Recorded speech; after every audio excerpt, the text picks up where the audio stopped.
Sering kita tidak sadar bahwa lubang kecil akan bisa berakibat fatal. Ada banyak peristiwa bagaimana lubang kecil di satu bendungan itu akhirnya bisa menjebol bendungan yang begitu kuat. Banyak orang tanpa sadar telah membuka celah dalam hidupnya. Menganggapnya itu sesuatu yang remeh, menganggapnya itu sesuatu yang kecil saja, nggak terlalu mempengaruhi rumah tangganya. Akibatnya, celah yang kecil itu akhirnya menghancurkan dirinya sendiri, menghancurkan rumah tangganya, dan menghancurkan masa depan keturunannya.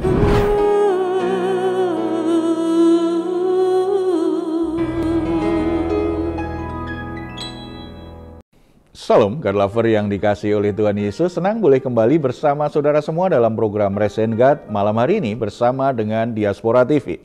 Setelah melewati berbagai kesibukan sepanjang hari ini, mungkin ada situasi tertentu yang membuat saudara menjadi letih lesu, berbeban berat. Pikiran dan jiwa saudara sangat tertekan. Apapun situasi yang sedang saudara hadapi, jangan pernah menyerah. Sebab Tuhan mengundang kita setiap hari untuk mengalami kelegaan sehingga kita bisa beristirahat dengan tenang. Ini yang dikatakan Tuhan Yesus kepada kita. Marilah kepadaku semua yang letih lesu dan berbeban berat. Aku akan memberi kelegaan kepadamu. Puji Tuhan, mari kita responi dengan iman kita. Undangan Tuhan ini kita datang kepadanya.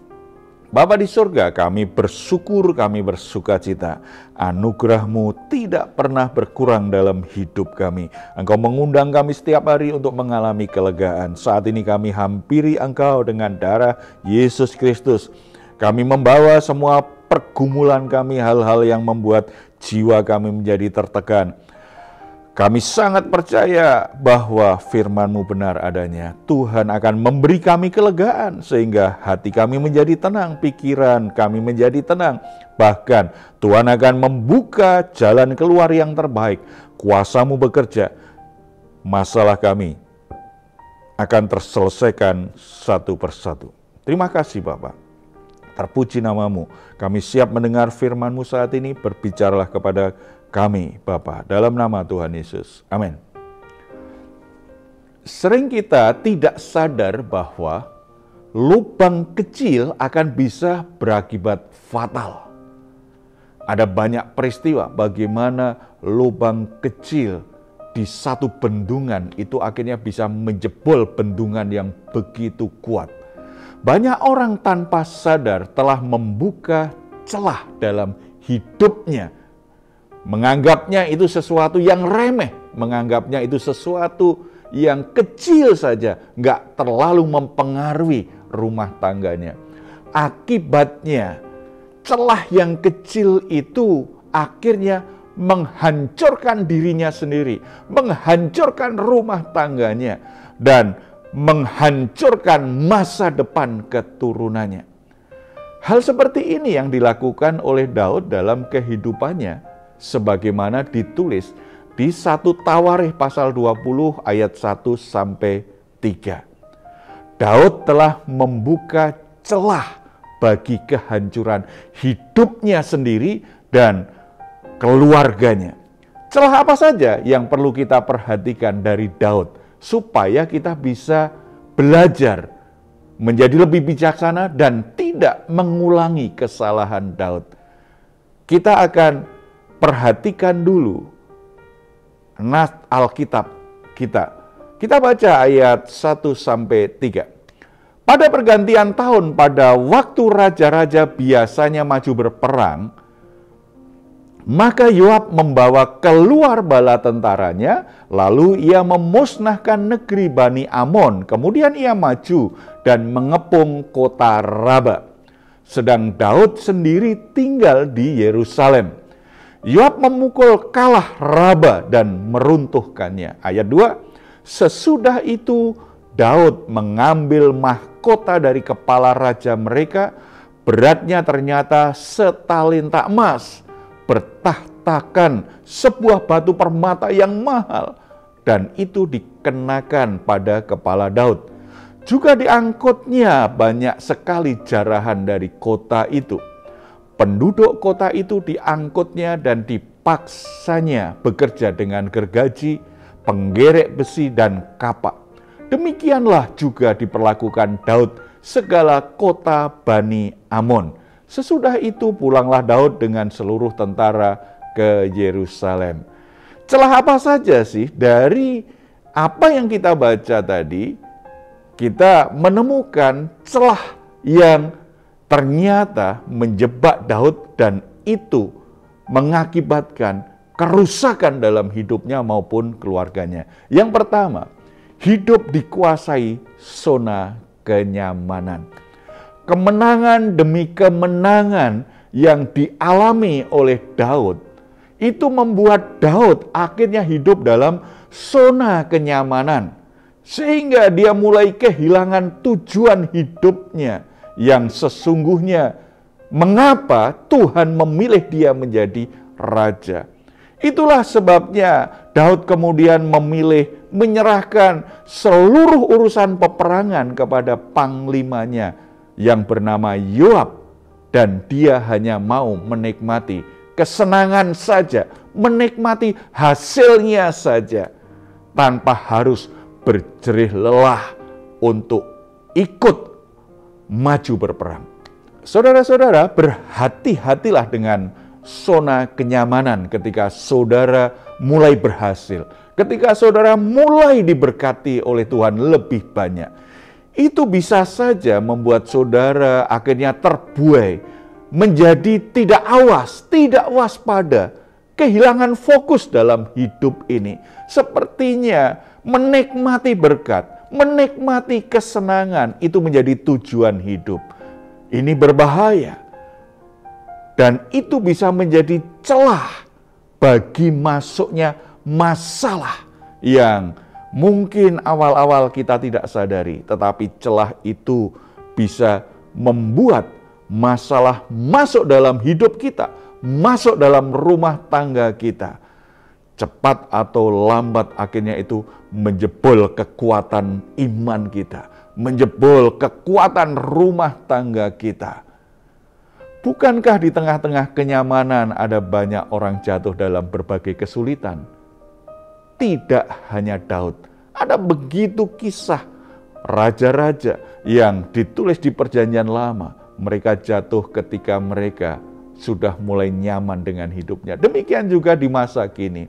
Ketika orang harus berjuang, ada banyak orang yang begitu tekun beribadah, begitu mengandalkan Tuhan, begitu tegas terhadap dosa, begitu waspada terhadap godaan-godaan dunia ini, terhadap tipu muslihat iblis. Ketika dia di masa-masa yang sulit, di masa-masa perjuangannya, tetapi begitu usahanya diberkati Tuhan, begitu bisnisnya mulai maju, begitu pernikahannya mulai berjalan dengan baik, ketika apa yang diimpikan diharapkan terwujud, ketika jabatannya mulai naik, fasilitasnya bertambah, ada banyak orang lalai dan tidak fokus. Dia membuka satu celah di mana masalah mulai masuk dalam hidupnya.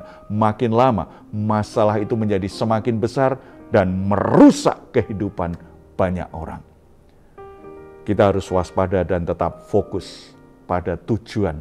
Kenapa kita berumah tangga? Mengapa Tuhan beri kita keturunan? Mengapa Tuhan buat kita berhasil? Mengapa Tuhan beri kita jabatan? Mengapa Tuhan beri kita talenta, karunia untuk melayani? Kita harus tetap fokus pada tujuan Tuhan. Yang kedua, celah itu karena hidup Daud itu mengabaikan tanggung jawabnya. Hidup yang mengabaikan tanggung jawab menjadi celah di mana masalah akan masuk dalam hidup kita. Daud tidak sadar dengan melalaikan tanggung jawabnya sebagai panglima perang, itu menjadi celah bagi kehancurannya. Panglimanya, prajurit-prajuritnya, mereka berjuang berperang dengan musuh-musuhnya, tetapi dia hanya menikmati keberhasilan. Dia begitu santai menikmati hidupnya. Di saat seperti itulah dia tergoda, jatuh dalam dosa perzinahan yang memalukan dengan seorang perempuan yang bernama Batseba. Bahkan kemudian membuat tipu muslihat, membuat satu rencana jahat untuk membunuh suami Batseba. Padahal suami Batseba yang bernama Uria itu prajurit yang setia kepadanya, yang mempertaruhkan nyawanya untuk mendukung Raja Daud mengalami kemenangan dalam peperangan. Ketika kita melalaikan tanggung jawab, maka celah itu akan terbuka, menjadi pintu masuk bagi timbulnya masalah besar dalam hidup kita. Masalah besar bagi rumah tangga kita, masalah besar bagi pelayanan kita, masalah besar bagi pekerjaan kita, bagi bisnis kita.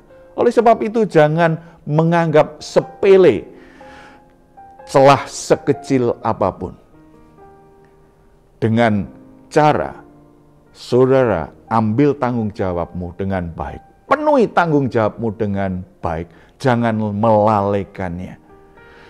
Sebaliknya, tanggung jawab akan menghasilkan satu benteng yang kuat. Kalau kita melakukan tanggung jawab kita sebagaimana seharusnya, hidup kita akan terbentengi dengan kuat. Rumah tangga kita terbentengi dengan kuat. Pekerjaan kita, pelayanan kita akan terbentengi dengan kuat. Tidak ada celah yang akan membuat masalah-masalah berdatangan. Saudara-saudara, mari kita menyadari hal ini. Mari kita sungguh-sungguh mau mengambil tanggung jawab kita. Sebagai kepala keluarga, ambil tanggung jawabmu dengan benar. Sebagai orang tua, ambil tanggung jawabmu dengan benar. Sebagai pekerja di perusahaan atau saudara pelaku bisnis, ambil tanggung jawabmu dengan benar. Sebagai orang yang bekerja, sebagai pelayan Tuhan, ambil tanggung jawabmu dengan benar, dengan baik, supaya tidak terbuka celah yang membuat hidup kita menjadi berantakan dan mengalami banyak pergumulan hidup yang mestinya tidak perlu. Mari kita refleksikan kebenaran firman Tuhan hari ini dalam hidup kita sehari-hari. Kita patut bersyukur jika saat ini hidup kita baik-baik saja. Rumah tangga kita bahagia. Pekerjaan kita diberkati oleh Tuhan. Tetapi ingat, jangan abai dengan peringatan firman Tuhan hari ini. Jangan sampai terjebak dengan zona nyaman dan mengabaikan tanggung jawab yang seharusnya. Baik sebagai saksi Kristus maupun sebagai pasangan suami istri, sebagai orang tua, sebagai orang yang bekerja di dunia kerja maupun sebagai pelayan Tuhan. Nikmatilah berkat-berkat yang telah Tuhan berikan dengan sukacita, dengan penuh ucapan syukur. Tetapi jangan lupa, ada batasnya. Batasnya apa? Namanya tanggung jawab dan pertanggungan jawab di hadapan Tuhan. Mari kita bersatu dalam doa. Bapa di surga, kami mengucap syukur untuk firman Tuhan hari ini yang sudah mengingatkan kami supaya kami tidak terjebak dengan zona nyaman, tetapi kami terus mengambil tanggung jawab kami, mengerjakan tanggung jawab kami dengan cara yang benar, dengan sungguh-sungguh, supaya tidak ada celah yang masuk, yang membuat masalah masuk dalam hidup kami. Bapa di surga, berikan hikmat, pengertian, kemampuan kepada anak-anak-Mu yang saat ini bergabung dengan Raise and Guide. Tuhan berikan mereka kemampuan untuk bisa melakukan firman Tuhan. Kalau hidup mereka saat ini sudah nyaman, biarlah mereka tetap fokus pada maksud dan rencana Tuhan. Tanggung jawab yang Tuhan sudah tetapkan sebagai orang tua, sebagai pasangan suami istri, sebagai pelayan Tuhan, sebagai pelaku bisnis, sebagai pekerja di dunia kerja, mereka lakukan dengan baik, dengan hati-hati, dengan tulus hati, dengan sungguh sepenuh hati seperti untuk Tuhan. Kami sangat percaya ketika kami tetap fokus pada tujuan-Mu dan kami tetap bertanggung jawab dengan apa yang Tuhan percayakan kepada kami, hidup kami akan berjalan dalam benteng-benteng yang kuat. Hidup kami akan terbebas dari banyak masalah, bahkan akan terhindar dari banyak masalah yang tidak perlu terjadi dalam hidup kami.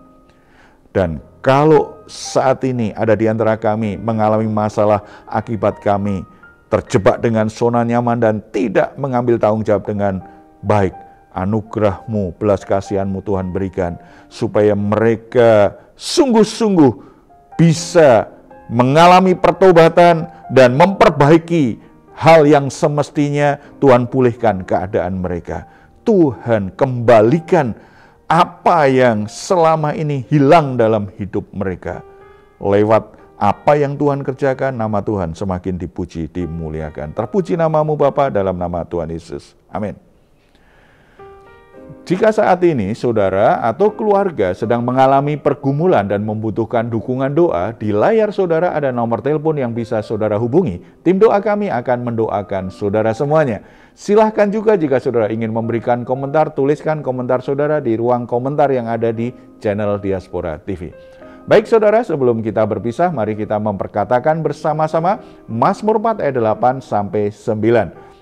Engkau telah memberikan sukacita kepadaku lebih banyak daripada mereka ketika mereka kelimpahan gandum dan anggur. Dengan tentram aku mau membaringkan diri, lalu segera tidur, sebab hanya Engkaulah ya Tuhan yang membiarkan aku diam dengan aman. Puji Tuhan, selamat beristirahat. Doa saya senantiasa untuk saudara semua. Malam hari ini saudara sungguh-sungguh boleh mengalami rest and God. Tuhan Yesus memberkati kita semuanya. Salam.